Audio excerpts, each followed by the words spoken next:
Okay, this is how to light a cabinet or lighting inside of a cabinet. So right now, if I press this play button, we have this. And remember, this is a glass shader right here.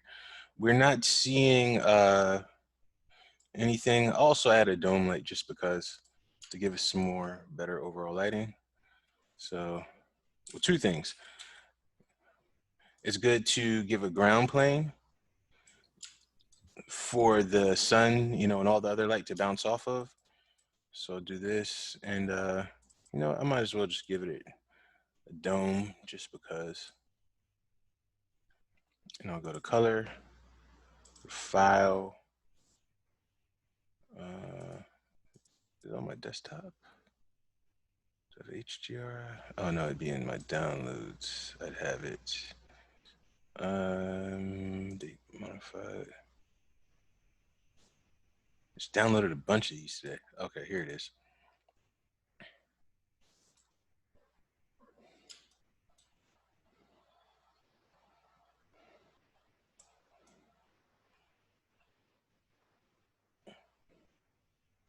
Ooh, it's a wild statue. Looks like a. Yeah. All right, so we have this right here. Let's go to Arnold, play. We see what's happening. I'm just going to tone this down just a touch.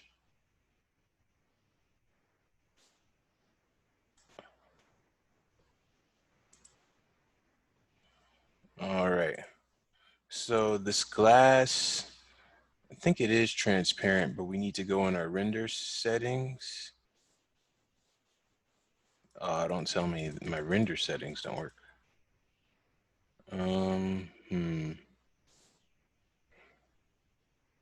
Rendering expert.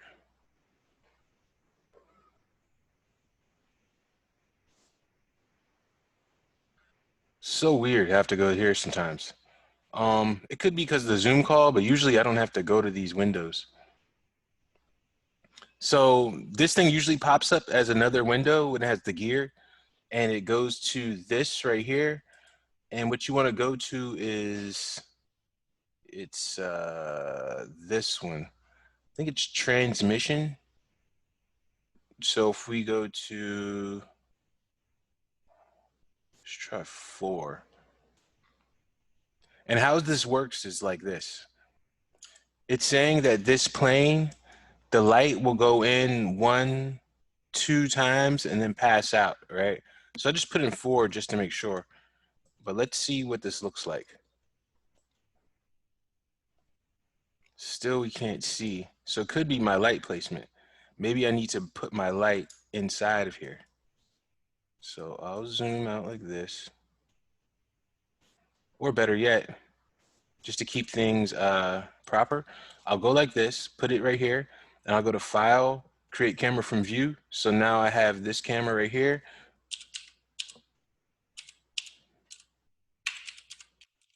Yeah, I don't know if I spelled it right. Oh yeah, I did. All right. So that's there, and I'll press my view right here, and then I'll click on Cabinet Cam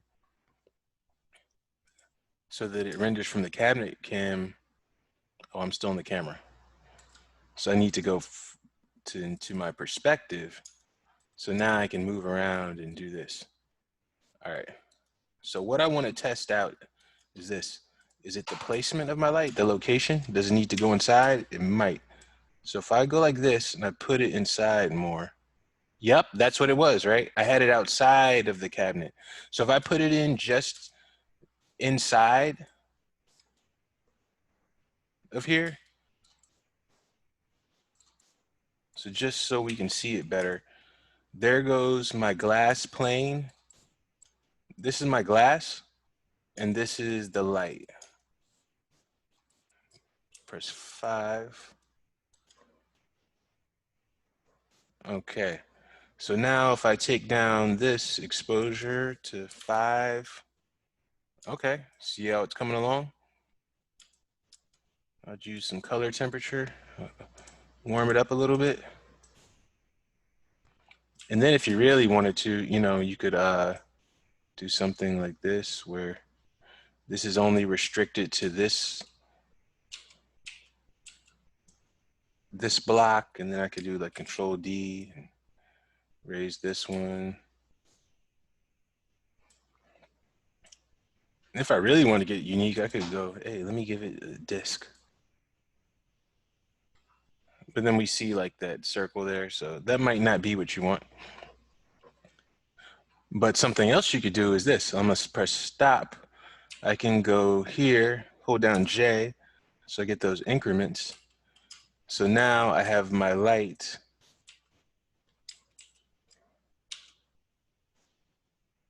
here. I'll press 4. And then you could do this in your 4-way view to make it more accurate. That would probably look better with the cube, but we'll do a little test, right? That's what it's all about, testing, R&D, research and development. So I press play. We see how this looks now with the light over it, which doesn't look bad. So look, I'm gonna save this one, and now I'm gonna turn the light into, let's try all 3. Let's do cylinder.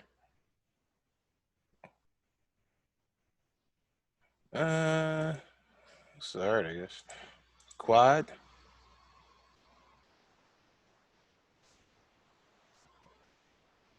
Quad, I think, might look the best.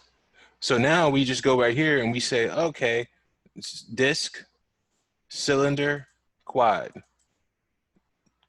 disc, quad. And so from there, you make your own like kind of choice, like of what style you like. And of course, we can always adjust the exposure, make it lighter, brighter, and all, lighter, darker, and all that stuff. And just because, let's do Control D. Let's bring one down here. Let's just be weird, just to see, right? J. Now we'll pull this back on the wall right here. Pull it up. I'll take one of these, put it on the shelf. Now let's see what this is looking like. Okay. Let me get back in my camera just to get a better look at this. And as always, we can hold down Shift and left click and just get this. So now we're only calculating this area, and we can grab the corners, and this will give us faster feedback. And then if we needed just one section, like I'm just focused on this ball, we can do that.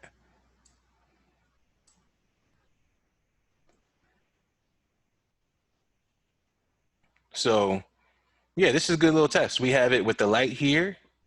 We have it with the light facing inside, and then we have it with the light back here trying to face us.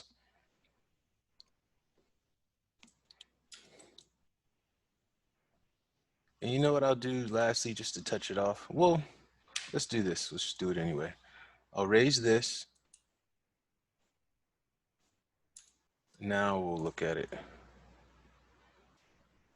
So you could also have these in here and make them subtle, and then have this one be like an overall kind of light.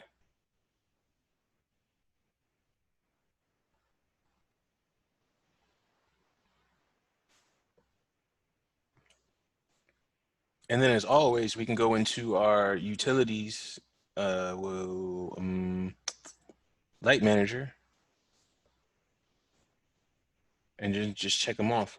And also you can rename these too. So just like anything else, so I know what that is. The name updates right here. And I can just click off of these.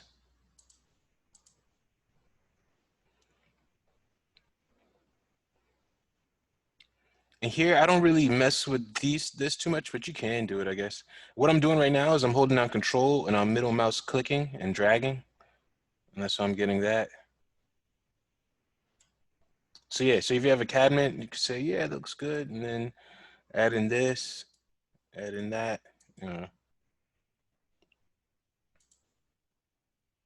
But Yeah, that's how you do cabinet lighting. Oh, and the last thing is this. If I select on this, this right here is my glass, right?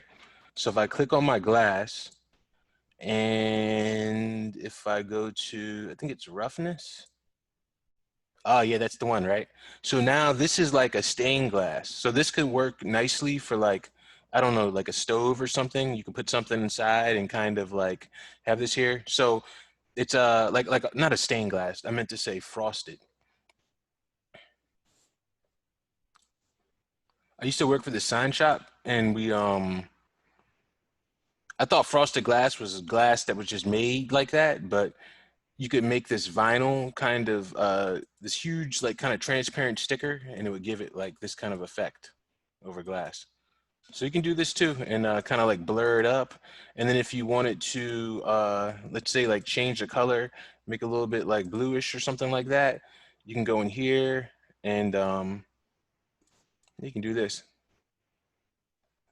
A little bit too much. So it usually works best when you use it with just a little bit of uh,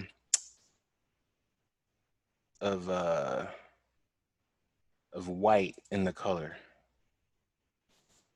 So sometimes it might not look that much different than white, but then you could just go in and tune it the way you like. I don't think this one has a big influence. No, it doesn't. So it's mainly this scatter. I'm not sure what that's doing. I think that's it for that. Oh, I guess I could go here too. This might give me a little change.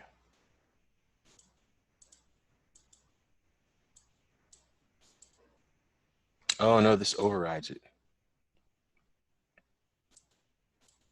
All right.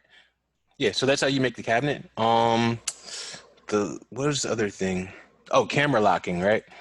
So if you want to lock your camera right now, this is free and clear. If I want to set up a camera view, say I want to look at this like this. What I like to do now, before you know how you had to make the cameras before, wasn't that bad, but this just way is a lot better. You had to go to create, and then you went to cameras and camera, and this camera was here. And if you want to look inside of the camera, which is right here, you go to panels, and then you can go to look through selected, or you can find that camera one right there. I'll just do look through selected. So then you had to go here and then, set up your view. So right now I'm in camera one. Now I'm in perspective. But the cool new way is just look at it. There's a program called 3ds Max that had this for like a long time.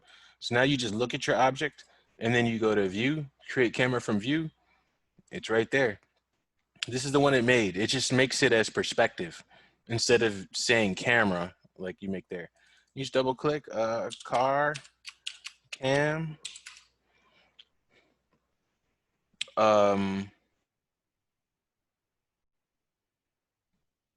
Yeah, car cam. Now, if you want to lock this, this is what it is. If you go to channel box, so if you select your camera, or if you click right here, whatever camera you're in, it will select it. Because if I'm here, this is or this, and if I click on this, it's saying, hey, choose the camera that this viewport is looking through.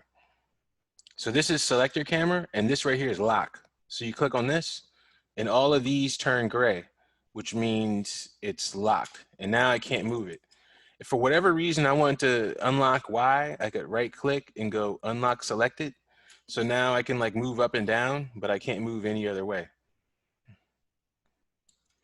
But I don't know what instance you would do that. But if I double, okay, but this locks them all, right? So if you click on this, lock, can't move, you want to unlock, click it, now you can move. So that's how you would lock your camera. All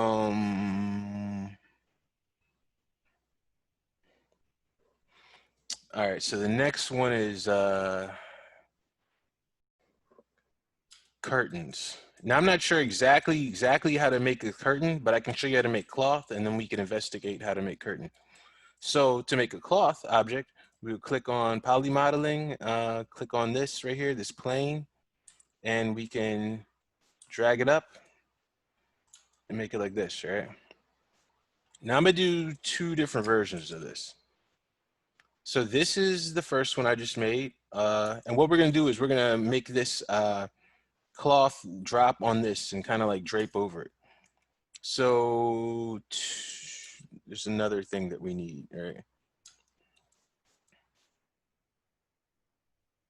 So this is gonna represent our floor. It just needs thickness in order to work as a collision object. So we're gonna turn this into cloth. Right now, if I look at this, it's polyplane. It's got 10 by 10 segments.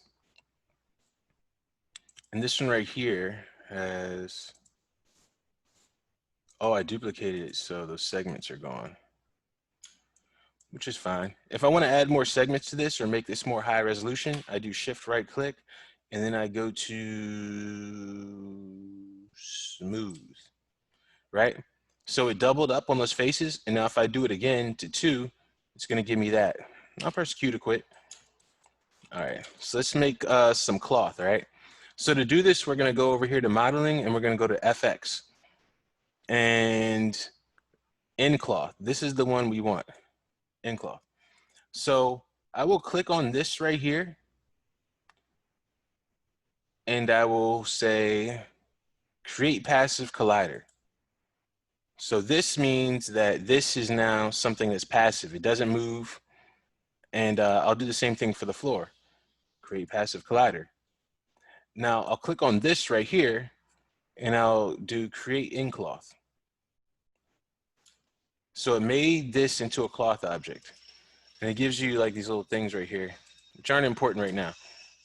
So now all I have to do is press backwards. Always remember to do this. Press backwards first, then press play.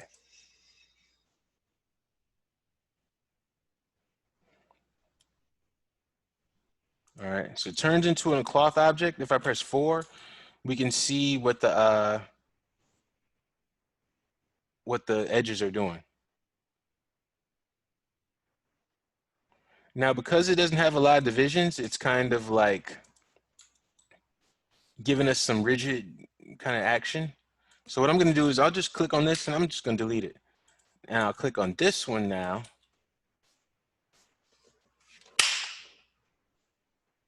Hold on, I got to close this window. Hold on.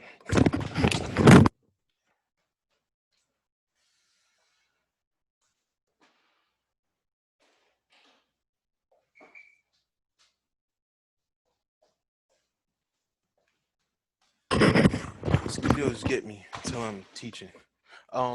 So wait, did I already do it?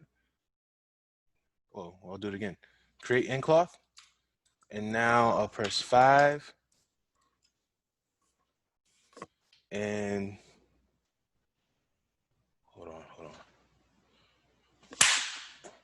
Damn. And press play. Backwards. Remember, press play.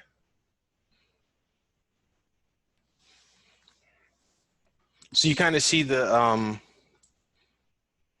result is a bit different with higher resolution. And then if I were to, I think I got it that time. Now if I were to go up here, I'll do it again, and then do a shift right click and do another smooth.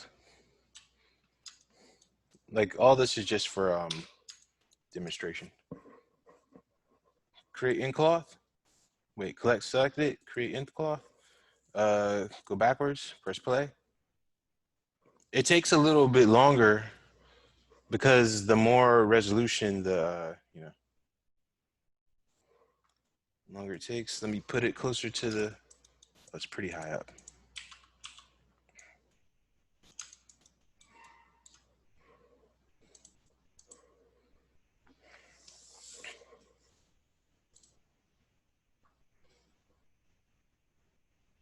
Yeah, see, we're getting more detail. So just a little demonstration of how it works. And I will